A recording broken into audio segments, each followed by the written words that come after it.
You're listening to Heritage Radio Network.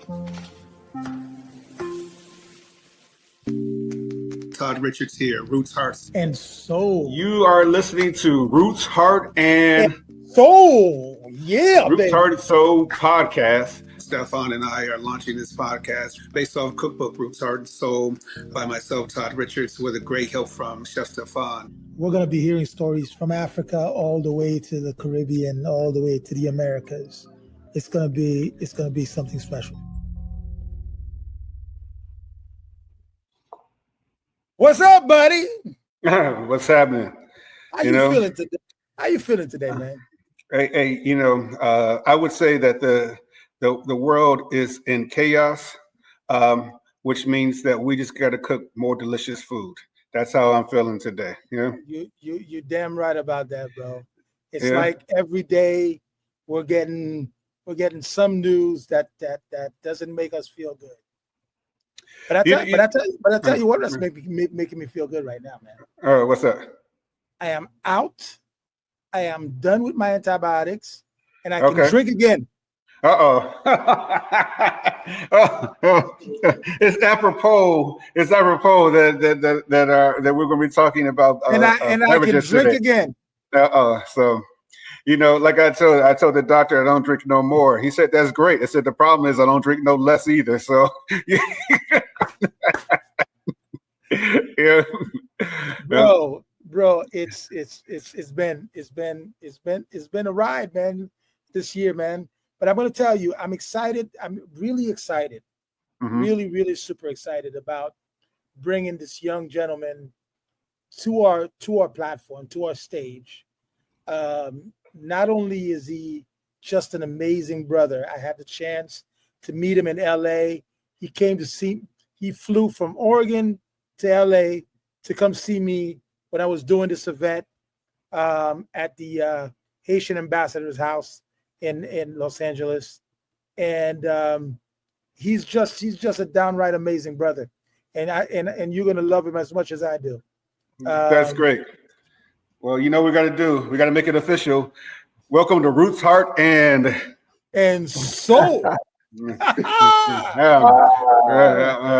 Heart, and Soul podcast, Heritage Radio Network, Chef Todd Richards, of course, the great Chef Stephan. Chef Stephan, introduce the audience to this gentleman here. Well, listen, I think we have to do justice where justice is due. Okay. Bertony Faustin. Yes, sir. Haitian American, first generation Haitian American change maker, known for breaking barriers as Oregon's first recorded Black winemaker. Born and raised in Brooklyn, hey, what's up, New York? Hey, yo. Based in the wine region of Oregon to Haitian immigrants, Bertony roots runs deep, grounded in resilience, sacrifice, and the rich cultural pride of Haiti. So you know that makes me happy. After the passing of his father in 2007, he chose to honor his heritage and rewrite the narrative of what legacy looks like by stepping away from a conventional path in medicine and into uncharted territory of winemaking. Welcome, sir. Thank you for having me, Chef and Todd. Welcome to Roots, Heart, and Soul, man. Yes, sir. We're very happy to have you, brother. I'm honored, beyond honored to be here. I heard in the intro, you were talking about meeting me in LA. And before we even get started, I just want to thank you for being generous with not just your time, but your audience, your platform. So many people don't. I think to me, the best compliment is when somebody shares their family and friends with you. And that's what you did to me by having me come meet you in LA. Listen, I was the fact that you were from Haiti alone made it important for me to meet you. And then on top of that, when I saw the work that you were doing as a winemaker, as a black and brown winemaker, as a Haitian a son of immigrants, the beautiful work that you're doing in LA, in Oregon, is absolutely amazing. So having had the pleasure and the opportunity to meet you in LA and receiving my first overalls, receiving my first overalls. That's the uniform. That's the uniform. Receiving my first overalls. The only thing that's left for us to do is for me to come to Oregon and cook with you. Yes, sir. But like Todd was saying, we got to bring you to Atlanta and do something with you in Atlanta. I am down. I am definitely down. Let's just hit the calendar and pick some dates. Sounds good. Sounds good. Well, I'm so interested in hearing this conversation. Sometimes what's great about being a host is that you could be a host and a spectator at the same time. The same time, you get to learn so many things that you don't even know about. And to watch, the winemaking is something that fascinates me. I have plenty of nicknames. Champagne Todd has always been one of my nicknames because, every morning, I like to start it with a glass of champagne and a shot of espresso. You got to celebrate getting up and you got to kick off the day and get going. So, You woke up this morning. Yes, sir. So this is right up my alley, So go ahead, Stephan. So let's talk about your upbringing, son of immigrants coming from Haiti.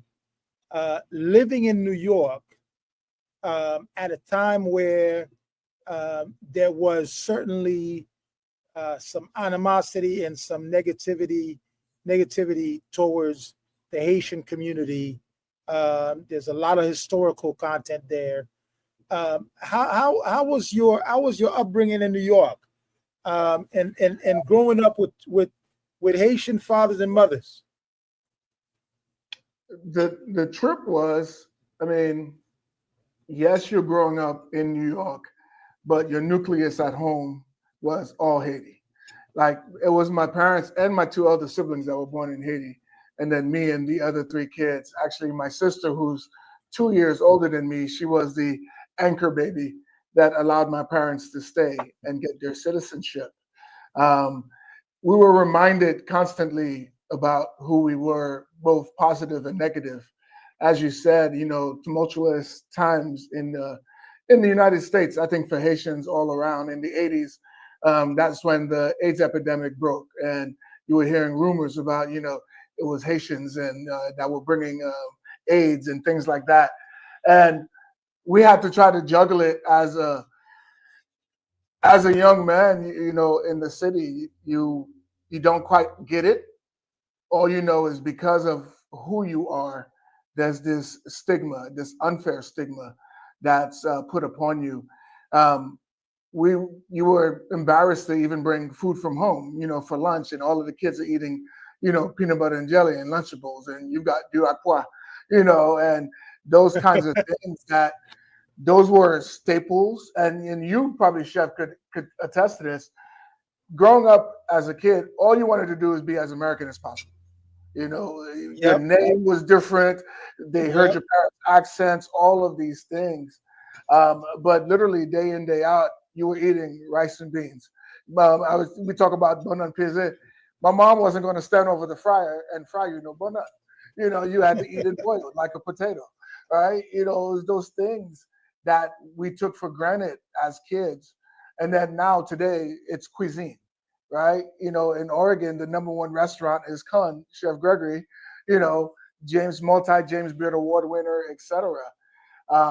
So growing up, trying to balance that dichotomy of who you are and your place in the world and where you fit, it was challenging. And to me, the biggest challenge was seeing the adults being nervous about people knowing they were Haitian.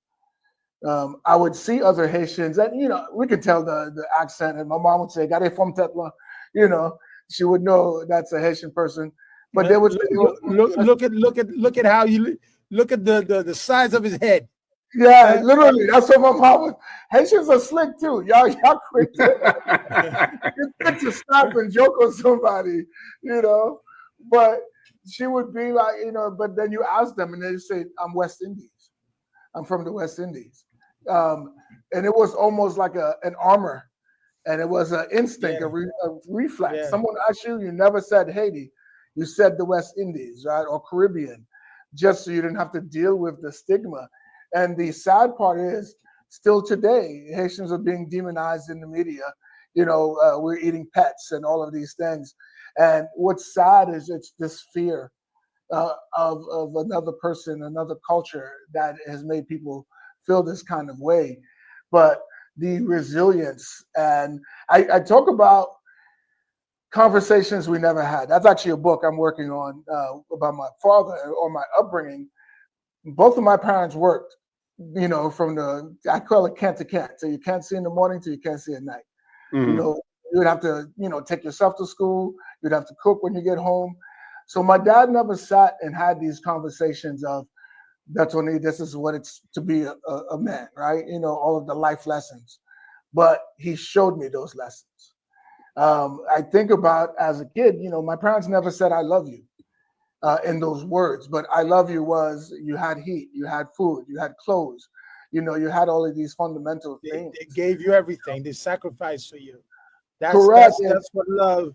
That's what their love is supposed to look like. And unfortunately for me, I wasn't able to get it translated that way. So when you're comparing yourself to others, you think that you're lacking somewhere.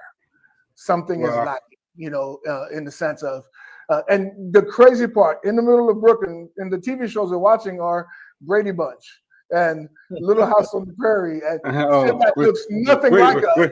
We're really showing our age saying that, Right? but still, I think one thing that that people are afraid of is the way y'all throwing hands in New York when Ice Age is coming. I think I don't think they're going back up in New York after they're gonna leave you guys alone, for sure. So yeah, man, I remember as a 15-year-old on the basketball court in New York City. We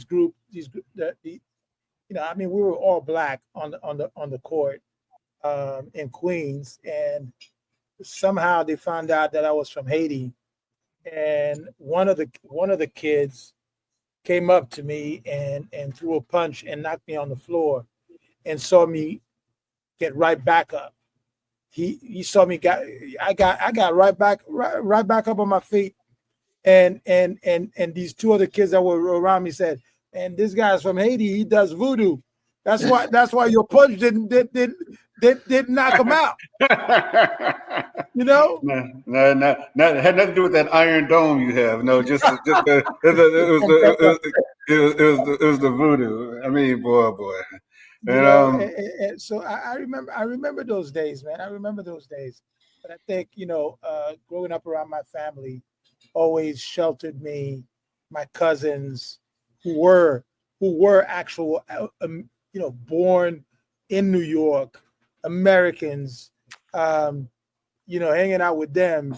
It never felt, they made sure that nobody ever messed with me. So we I know how, this and even the Zoe movement in Miami around that same time. So, but you left medicine. Correct. That's tough because the expectations of Asian parents, the expectations of, and they don't even say that, but you just know it. That's where you have to study. That's where what you have to become. You have to become a lawyer. You have to become an engineer. You have to become a doctor. Those are the three pillars of what you need to become as a Haitian professional. And you go into producing wine. Not. Wait. Qualify it too. He didn't go to Kansas either. Okay. No, he went to Oregon. Right. He went to Oregon. You know, so he went to a whole nother. I mean, it's part of the United States, but we're not sure.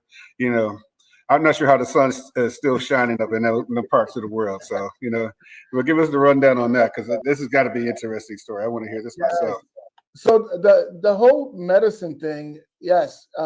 And my parents did sometimes say directly, if you're not a doctor, a lawyer, an engineer, you're a failure. I had two elder siblings one was an accountant, CPA, the other one was a nurse. So there was always that comparison to my older siblings, you know. So for me, the unfortunate now as an adult is you spent your life chasing a title and the sentiments of you not being enough with who you are. Those were the struggles that I now see as a grown up, having kids of my own and all of those. But the medical field is what actually got me to Oregon.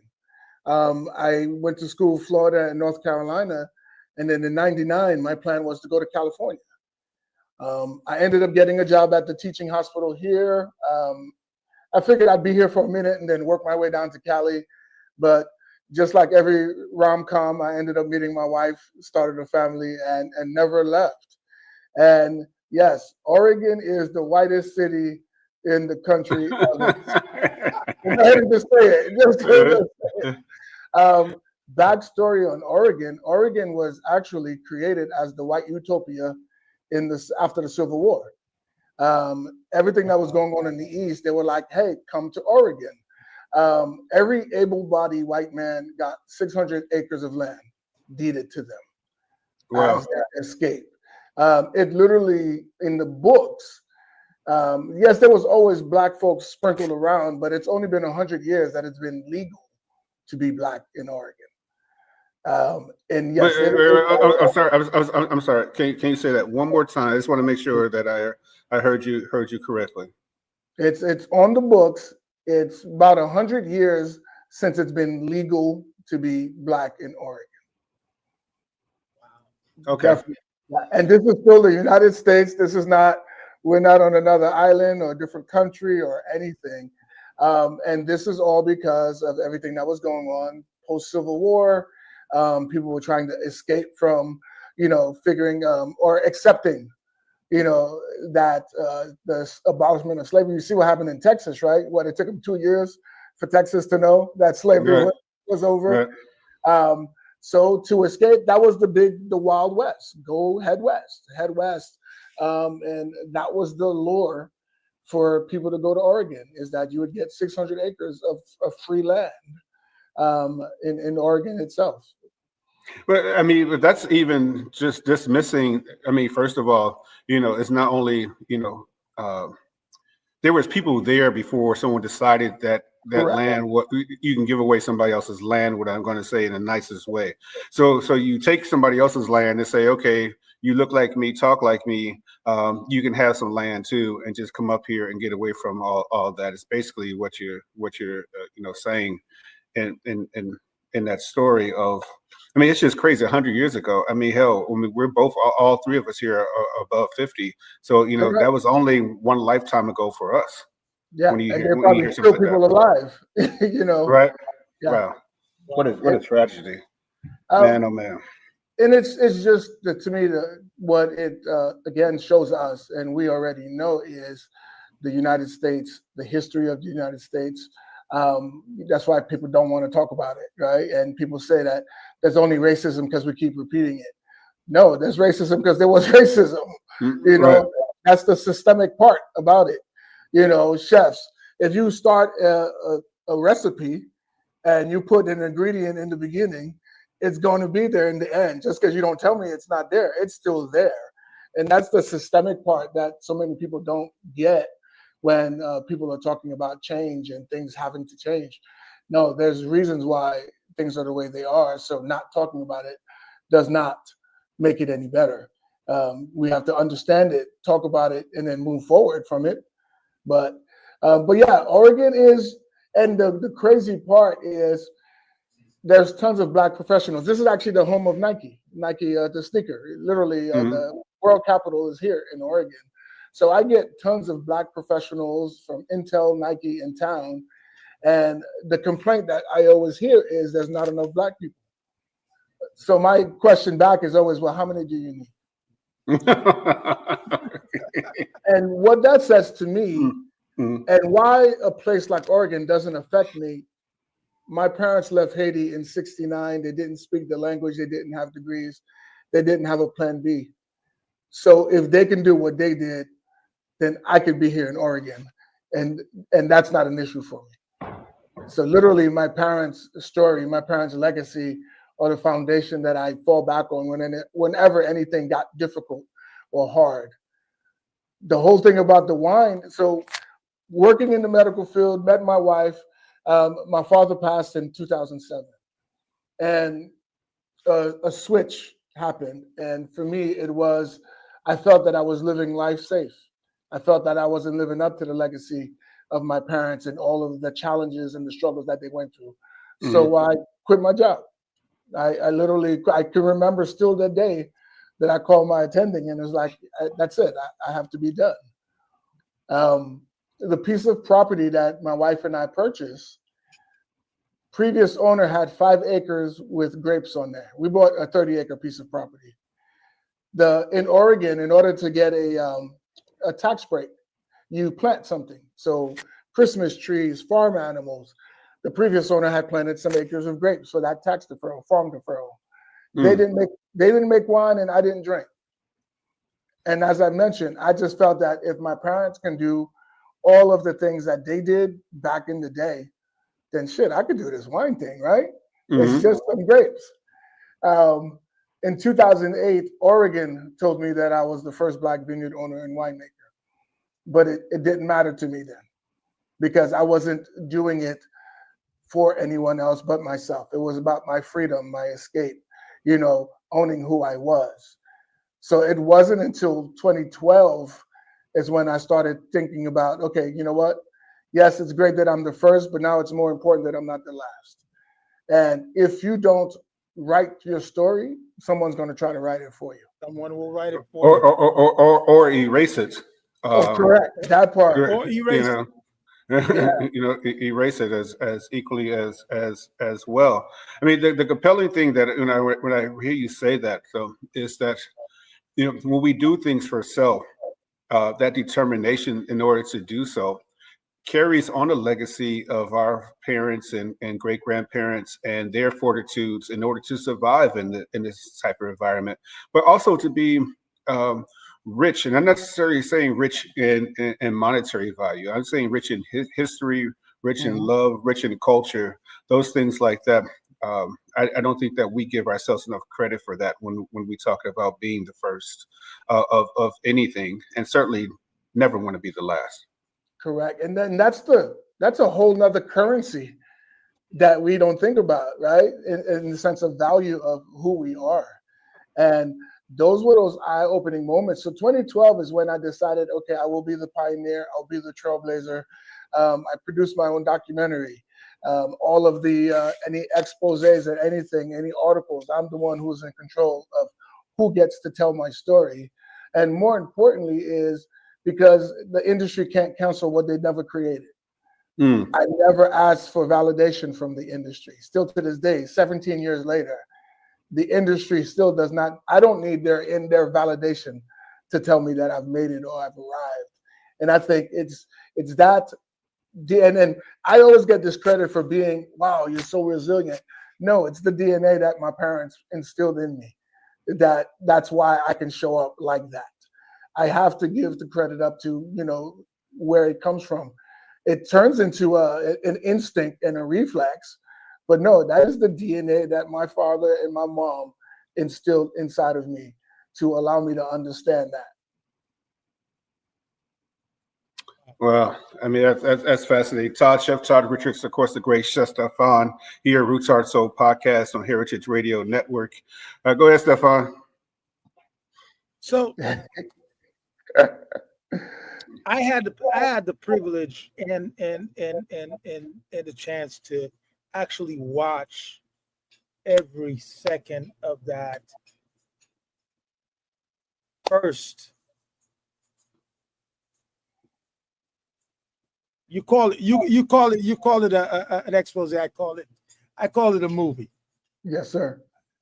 To me, it beautifully tells a story of where we come from.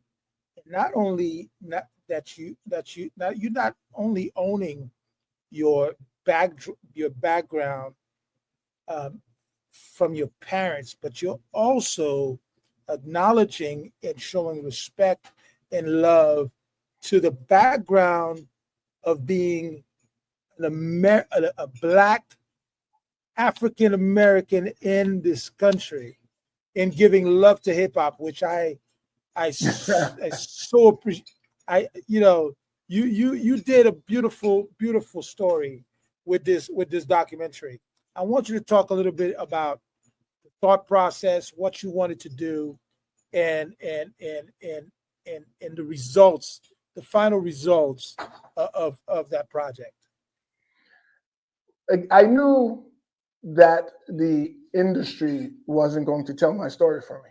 And if they did, they weren't going to tell it how I chose to tell it. So I self-funded the whole project. I found a friend of mine who's a director. I was like, yo, this is what I want to do. And he was crazy enough to say yes. And I did share the story of some of the underrepresented minorities in the area. We had the first Mexican winemaker in the documentary. We had the first openly queer. But it was about not just telling my story, but also sharing the platform with others as well. That was the main intention. But it was the foundation for me. Is we talk about so many things, and you hear the people use the word self-made, especially in hip hop, right? No one can do it by themselves. You need someone. We all want to be used. It's the misuse that we do not want, right? And I'm the one in control of the misuse. So it was about being able to tell my story while sharing the other stories of other folks. I will never be anyone's token, but I will be my token all day, every day, because I get to add the value to it. And more importantly, I think about my kids. Kids don't do what you tell them, they do what you show them. And I figured the best way for me to do that was to let them be in the life that I'm explaining and talking about. You know, they get to physically see and be. The DNA of their grandparents are in them. My daughter is named after my mom. You know, all of these things that's why I decided, you know what, I need to go ahead and do this. And I decided to be the pioneer, the trailblazer. So that means, okay, then how do you show up as that? You know? Well, I mean, one thing I want to just, quickly bring into the conversation is about, that you went from one science to another science. And I don't think that people, so a lot of times when it comes to food and beverage, and when we cook or we produce spirits or wine in this case, there's this conversation that we just know the earth so well that a bolt of sunshine went up our ass and we were just gifted with this magical way of but right, and omnipresence, of these things, and I know, a lot of the vernacular like soul food, came out, and they think that's, this esoteric value that we have in order to make this delicious food. But you went from one science to another science, and how did you make that transition between both? The biggest or the easiest way for me to make that transition was humility. Understanding that I didn't need the validation to say I made something. I stayed out of its way. I massaged, I caressed, and that's literally the way I make wine. I'm a very hands-off kind of winemaker. Mother Nature literally is the one who controls everything that I do. The ingredients that I get, these grapes, are going to be a certain way. I can try to coerce it. It's easier to just flow along and get things out of their way. And that's how I've focused on, and especially in the wine industry tries to be consistent. people try to make this consistent style to their wines, where for me, every vintage is going to be unique and different because I'm highlighting the uniqueness and the differences of it. So those are those things that for me, it was, why do I want to go fight this thing instead of, so I can say, here, I made this or I conquered that. No, for me, it was all about, I'm just going to go ahead and let it do what it do. And then I'm going to celebrate the hell out of it, whatever that gave me that year. Again, it goes back to understanding who you are. And I apply that to the grapes. This is what we got this year. This is how I'm showing up today. And celebrate me, love me. This is what you get. I mean, it certainly, just in my background in hotels, there was this wine fatigue came around when Chardonnay just got to be, every Chardonnay, I don't care what it was super buttery or super oaked, and it was all stylistically, no matter what vintage it was, and you got to have fatigue around that. And what I applaud you on is that each vintage is different. That means like you're looking forward to the next finish the next year. What is he producing? What is he making? Damn, why is this $100 a bottle this year? Well, it must be really good. So let me get two. Let me get two. Talk. I mean, one of my sayings is, my best is my next. This is great. And I'm going to tell you, man, when he came to LA during my event, he brought, man, let me tell you, some, yes, I can still taste that in my mouth. I need another bottle, by the way. Okay.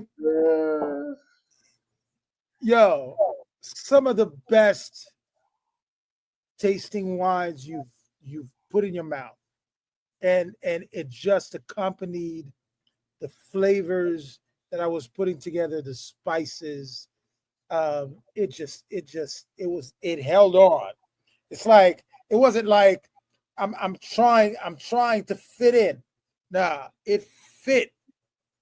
It fit like a glove in your hands. I'm telling you, man. Oh goodness. Okay, wipe your mouth, please. We still on live. Hey, I know that's right. So let's talk about that. Let's talk about some of the amazing wines you've produced, the varietals, the blends. I mean, you celebrate your father in one of those, in one of those wines, which I thought was absolutely amazing. Let's talk a little bit about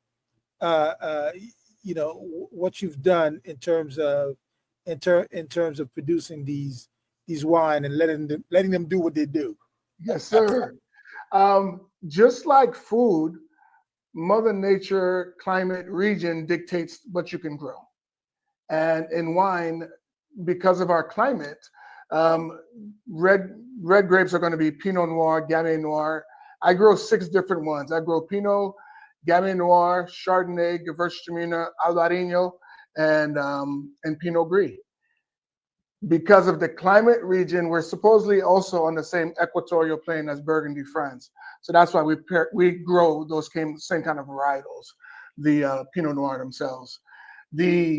In 2012, the wine that I brought down to you guys, that was a tribute to when I decided I will be the pioneer and trailblazer. I had to share the story of the passing of Pops. I never really told the public what got me into wine. 2012, when we did this, so we did the Port of Pinot, which is POP for Pops. So this is a Pinot Noir fortified with, I made brandy instead of Barbancourt rum. I know Barbancourt is, rum is of Haiti, but I had wine, so I distilled that into the brandy that we made. And it was about showing that homage and privilege to Pops. I'll send you the pictures, but everyone thinks that's Mandela. Absolutely, absolutely beautiful.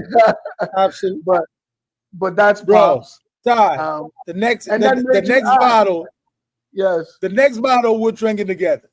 Yes, sir. Next bottle. Hey, we got a dinner down here. We planning this in my head. I'm over here typing right now, telling everybody we're doing this dinner. So the next dinner, I created a second label because I told you about the stigma of me growing up and not owning the Haitian heritage and all of those things and the challenges.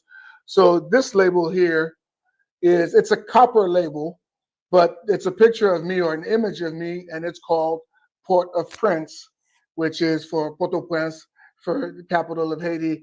I switched my logo up. You see the logo behind me. That's the Rouge and Bleu. That's the colors of the Haiti flag. So the whole space has nothing but symbolism about who we are, as a people. And if there was one thing that has me remiss is after my father died, my mom was still alive for another 17 years. She just passed in 23. So and she saw your work. She did, but didn't. Again, Haitian families, right? She was like, "What are you doing?" Up there, do there. It didn't. The impact. It didn't resonate. She's still moms, right? She's still moms. Are you safe? Are you okay? What are you doing? And we didn't drink growing up either. So the impact of who I was, and I guess that's what the keeps you real, right? And keeps you humble is when your folks are like, okay, yeah, you make wine, so what? Kind of thing. But we haven't released it yet, but we just did a wine for my mom. This is the new one. Yeah. It's called Coco. My mom's name is Jacqueline Faustin, but she would go by Jaco or Coco. And so that's going to be the newest one that we're releasing. So again, we get to share the story. You walk into my winery, behind the bar, there's a picture of Pops and Coco right behind the bar. And it forces people to ask. And you guys, if you've been to wineries and tasting rooms, they usually like crackers for a palate cleanser. I have Bon Appetit as your palate cleanser. Because again, baby. It makes you ask. And yes, Trader Joe's is the plug on those, right? It's just the plug. Right. But it makes people ask, oh, what are these, banana chips? No, those are plantains. Why? Because of Bertony's heritage. And so we have the conversation. I know you came for wine, but I don't care what you came for. Right. I think as an entrepreneur, it's up to us to teach people how it's your job. It's your job to make sure that you're also teaching. Absolutely. Yes, sir. And it's up to us to teach people how we wish to be consumed as an entrepreneur. And that's the mission that I've taken upon myself. And I use wine as the vehicle and the vessel because I understand its influence, but it's got to be bigger than just the wine. Absolutely. I call it just like you guys use food. You guys use food to tell stories, to change lives, to change ideas, to change people's world, and it is the people who don't look like me that I need to come to see and feel the difference. And taste the difference too. Yes, sir. And then they're going to look at every other Black and brown person differently because of the experience that they had with me. Right. And that's what I've taken the reins of in Oregon. And that's why I'm in Oregon. Where can I be the most impactful is where you don't expect me to be. Wow. Unbelievable. Chef Todd Richards, of course, the great Chef Stephan. We have to give a shout out to our one of our podcast mates, Zella Palmer. Zella Palmer on episode 53 of her podcast. She had DJ Soul Sister, a well-renowned DJ out of New Orleans who has blessed the world with her mixes of everything. She's a New Orleans DJ for 30 years, and Zella had on her episode 53 this past one. So, just to, give her a shout out. And Zella, when you think about it, that Soul Sister, she playing everybody from P-Funk All-Stars, to George Duke, to Tina Marie. So the fact that Zella had her on. She's definitely somebody you want to meet. Okay. Right. She's just downright amazing. Absolutely. So shout out to Zella Palmer. She's also on Heritage Radio Network along with a Roots Heart Soul podcast. Go ahead, Stephan. So you went from winery, now you've expanded to wine bar. Correct. In Oregon. Correct. How's that going? That's going well. It has a different feel to it because in the wine bar kind of scene, people don't necessarily want the full engagement because, if it's a winery, I want to know about the wine and the grapes. The wine bar, you're in the middle of downtown. People just want to come in and meet with their friends, maybe before they go to dinner. So how do I still send the messaging without having to sit and tell them, hey, y'all, by the way, this is Bertony. So again, for me, it's in the collateral, it's in the subliminal, it's in just the plantain chips. That alone, after they eat half the bowl, you see them getting the thing, and they're like, oh, what are these? Oh, let me get to tell you about the heritage and why, it's there. So those things for me, and I celebrate it. It's just a different avenue, and you try to meet people where they're at. So for me, it's about leaving these little carrots, and that's what brand is all about. The business is what you sell, but brand is how you make people feel. So for me, it's all about throwing those feelings in there in order to make them feel something different, regardless if in their mind they're coming in, isn't this just a wine bar? It isn't. There's wine bars all over the place. Once you walk into the creek, you get it, you understand it, you feel it. It is an energy. So it's all about. Todd, I think we got to make a trip to Oregon too. You know me. What you're doing? I have a commercial kitchen here, right? I bought another building. I know. Yeah, I know. You told me. Commercial kitchen, all the way. You name it, yes. Wait, that's not what I thought he was going to say first. I heard the word commercial. I was going to say he had a commercial jet. I was like, okay, let's go. But, I wish. Not yet. But hey, but kitchen to do is just fine. It will do is just fine. Well, just like a boat, right? Not having it's a friend who has it. That's who you need to have. Right. You don't want to be the one with it. No, absolutely not. Yes. I mean, this story is so fascinating to me. Just understanding that the knowledge of grapes, which I don't think that people really get a great education understanding that. So and sorry, we're part of nerd culture here too. So we like to give people some nerd questions here. So how important is terroir, to what you do and what you're producing? And how much is that similar to where your family originated from? Got you. Well, I love that question. That's actually an amazing question. Terroir is extremely important until it isn't.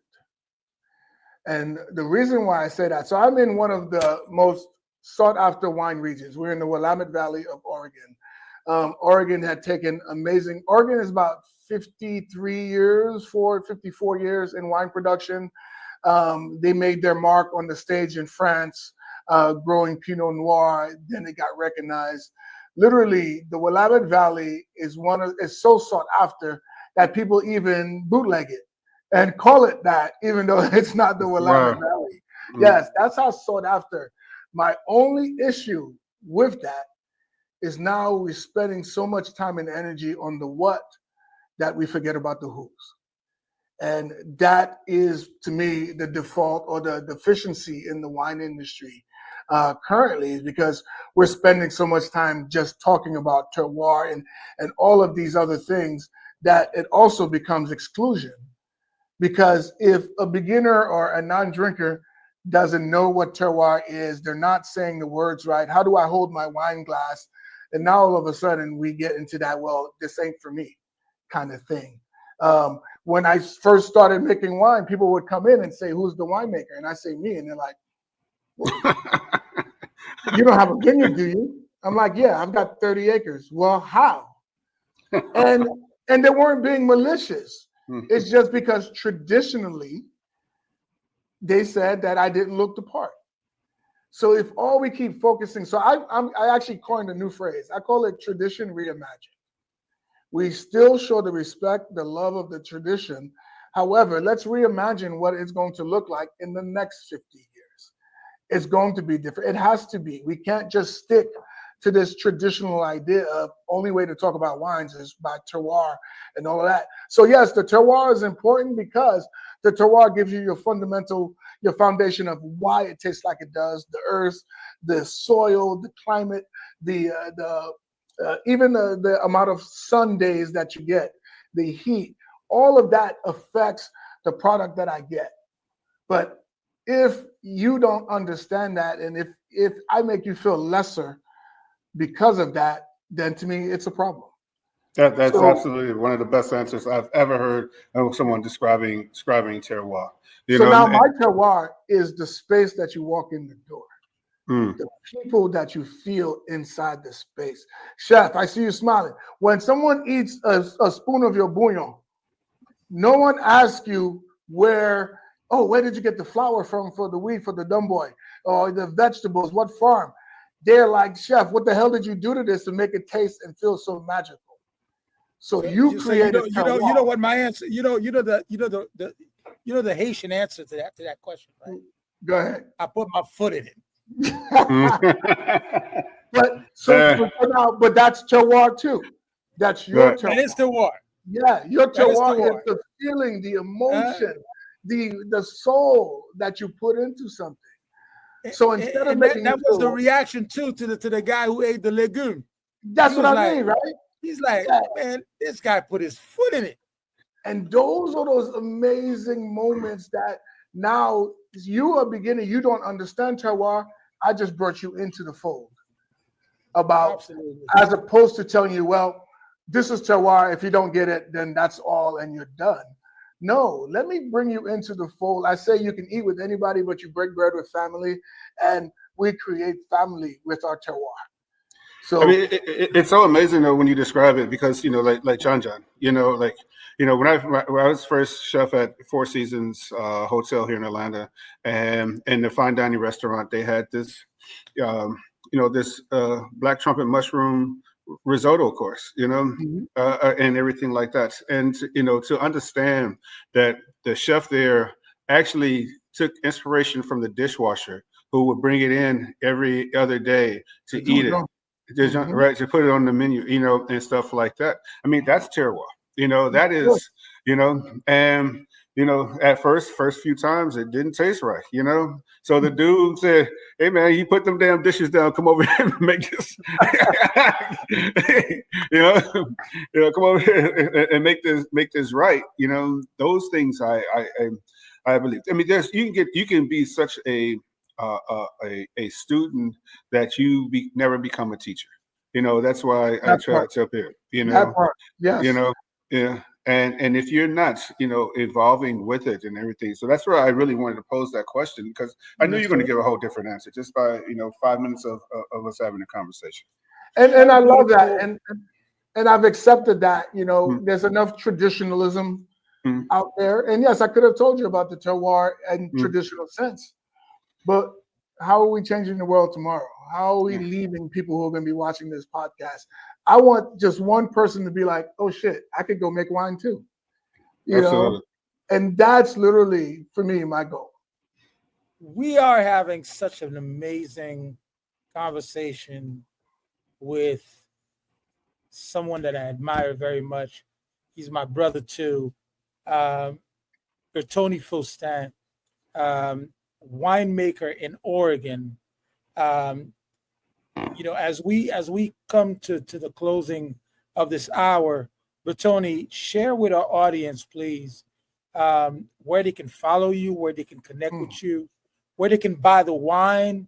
Yes, Please make sure that you let our audience know what's up and definitely how to get the wine that you produce. Well, abbeycreekvineyard.com. That's the website, ABBEY, Creek Vineyard. My wines are not distributed. We can sell directly to about 36 different states. And I did that on purpose. No one's going to be able to tell my story the way I can. So why give it to them and then be upset that your story gets diminished or minimized?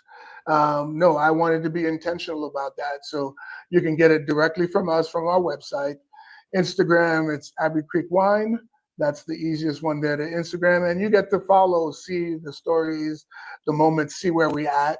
So I know you guys invited me to Atlanta. So we do takeovers in other cities where we show up with our DJ, we bring our crew. You guys are at the food spot, you host us, and we make a movement. And yeah, so I get on the road. I'm not afraid to travel. We get on the road, and I always say we don't just sell wine, we sell love, magic, and moments, and that's what we want to bring to people. you know, through the wine, through the food, through all of these amazing things. I feel an event coming. I'm down. It's already signed, sealed, and delivered. You know, Yes, Signed, sir. sealed, and delivered. And you've heard it right here on Root, Heart, and Soul, ladies and gentlemen. And one thing I want to leave you guys with is I made a promise to myself 17 years ago to never let anyone or anything be in control of my fulfillment again. And I didn't say happiness, I said fulfillment. Life is too short to live it unfulfilled. And if we're not being intentional about the people we talk to, share with, share platforms, I think it's remiss. So please, more than anything, instead of taking that cliche leap of faith, you don't need to wait for a rock bottom moment. Take that leap of passion and go live and do the things that you want to do for your life. I would toast it up all day long. I think this is how we close this episode of Roots, Heart, and Soul. You've heard it right here. You didn't hear it anywhere else.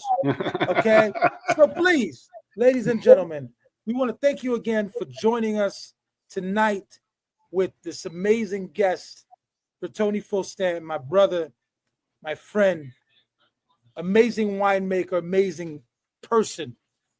And please, if you want to support us, click, subscribe, and share is the biggest thing that you can do. And continue watching, listening, and of course, write us. Let us know who we should connect with, who we should interview, who we should bring to the platform. We are all ears. Chef Todd Richards and I, we want to bid you good night, and thank you for joining us. Peace. Like my grandmother would always say, drinking doesn't make you happy. Be happy with what you drink.